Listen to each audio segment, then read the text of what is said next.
नमस्कार मित्रांनो, आपल्या सर्वांची आवडती मालिका सुख म्हणजे नक्की काय असतं आजच्या भागामध्ये आपल्याला नित्याला जो देवीच्या पूजेचा मान भेटलेला असतो ती त्याला आता नकार देत असते.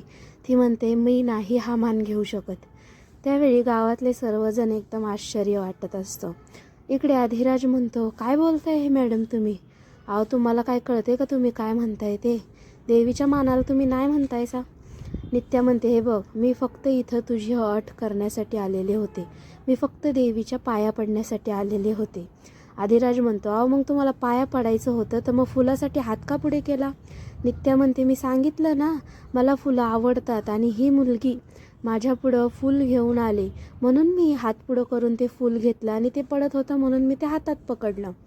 आता आदिराज म्हणतो, बघा गावकऱ्यांनो, यांना देवीच्या पूजेचा मान दिलेला आहे, तर ह्या म्हणतात की आता मी तो मान घेणार नाही. तुम्हीच सांगा आता काय करायचं याचं ते. त्यावेळी पुजारी नित्याला म्हणतात, अहो नित्या मॅडम, असं करून नाही जमणार. पुजारी खाली बसतात. सगळेजण आता पुजाऱ्यांकडे पाहत असतात. सगळेच गावातली मंडळी खाली गुडघ्यावरती बसतात आणि नित्याला हात जोडून या पूजेचा मान घेण्यासाठी प्रार्थना करत असतात. नित्या म्हणते, अहो हे काय करताय तुम्ही? पुजारी म्हणतात, नाही, अहो आमच्या देवीच्या पूजेचा प्रश्न आहे हा आणि याचा मान तुम्हाला भेटलेला आहे. त्यामुळं तुम्ही जोपर्यंत या पूजेचा मान स्वीकारत नाही तोपर्यंत आम्ही सगळे असेच खाली बसून राहू. नित्या लहान मुलीला उठवते आणि पुजाऱ्यांनाही म्हणते, उठा, तुम्हीही उठा. पुजारी काका म्हणतात, नाही, जोपर्यंत तुम्ही पूजेचा मान घेत नाही तोपर्यंत मी उठणार नाही. नित्या म्हणते, ठीक आहे, मी घेते या पूजेचा मान.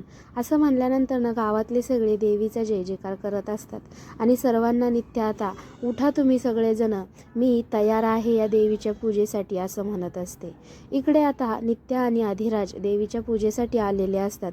पुजारी एक हंडा घेतात आणि तो घेऊन येतात आणि म्हणतात, फक्त पूजेचाच मान नसतो तर पूजा करणाऱ्या दोघांनाही सगळे मान द्यावे लागतात आणि तुम्हाला हा हंडा आता या ज्या विहिरी आहे या बाजूची तिथनं तुम्हाला हा हंडा भरून आणायचा आहे आणि हे दोघांनीही करायचं आहे.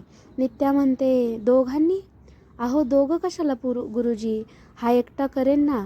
गुरुजी म्हणतात, नाही, पूजेचा मान तुम्हाला दोघांना भेटला आहे त्यामुळं हा हंडा देखील तुम्हाला दोघांनाच भरून आणावा लागणार आहे. त्यासाठी तुम्ही दोघंच जायचं आहे. गुरुजींनी सांगितल्याप्रमाणे आता नित्या आणि अधिराज तो हंडा भरण्यासाठी जात असतात. अधिराज म्हणतो, अहो मॅडम, हा पूजेचा मान आहे, चला जाऊयात आपण, असं म्हणून आता अधिराज तिला घेऊन जात असतो. इकडे पाहुणीला त्याचा मात्र खूप राग आलेला असतो.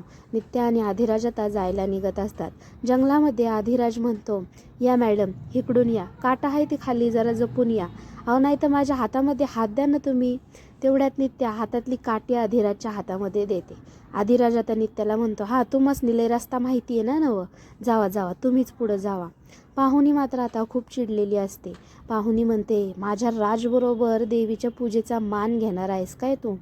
बघतेच मी आता तुला, तू कशी देवीची पूजा करत आहेस ते. ती एक बाटली फोडत असते. इकडं अधिराज आणि नित्या आता विहिरीजवळ आलेले असतात. नित्या खाली वाकून पाहते आणि म्हणते, याला तर पायऱ्या पण नाही आहेत, कसं पाणी काढणार आहे? अधिराज म्हणतो, हो होई की हवं, नाही, एक काम करतो, मी तुम्हासनी खाली सोडतो आणि तुम्ही हा हंडा भरून घ्या आणि परत मी तुम्हासनी वरती घेतो. नित्या त्याच्याकडे पाहत रागाने पाहत असते. नित्या म्हणते, नाही. अधिराज म्हणतो, नाही, मग तुम्हासनी वर नाही यायचं का?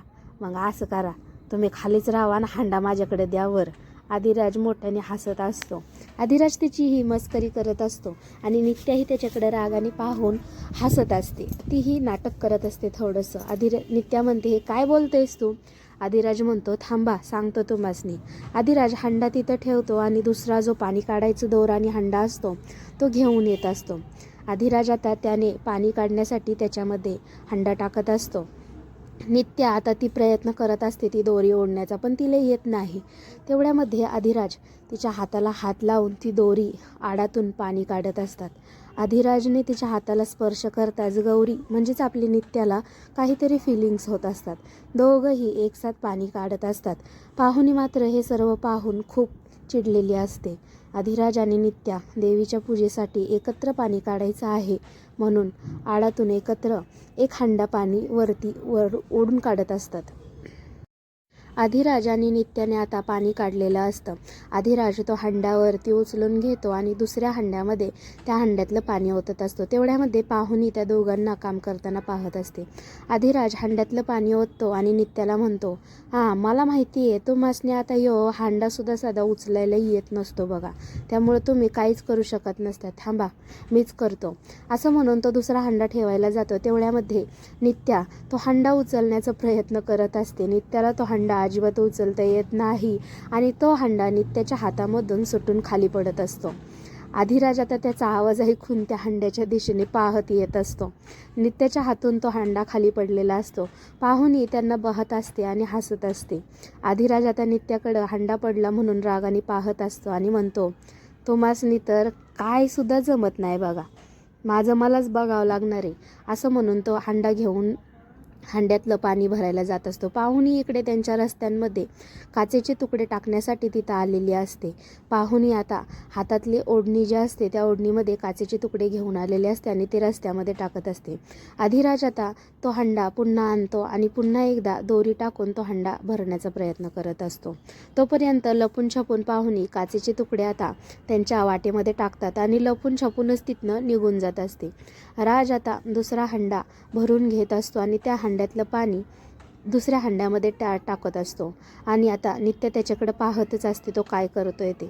अधिराज आता हंडा भरून दुसरा हंडा ठेवून देत असतो आणि कळशीला हात लावत असतो. अधिराज आता नित्याकडे पाहतो आणि म्हणतो, ओ नित्या मॅडम, आपण दोघांना बी पूजेचा मान भेटलेला आहे, त्यामुळे हे काम बी आपण दोघांनीच करायचं आहे, मी एकट्यानेच नाही करायचं, हात लावा तुम्ही बी. नित्या आता त्या हंड्याला हात लावत असते आणि ती सुद्धा पाणी अधिराज बरोबर सोबतच घेऊन जात असते.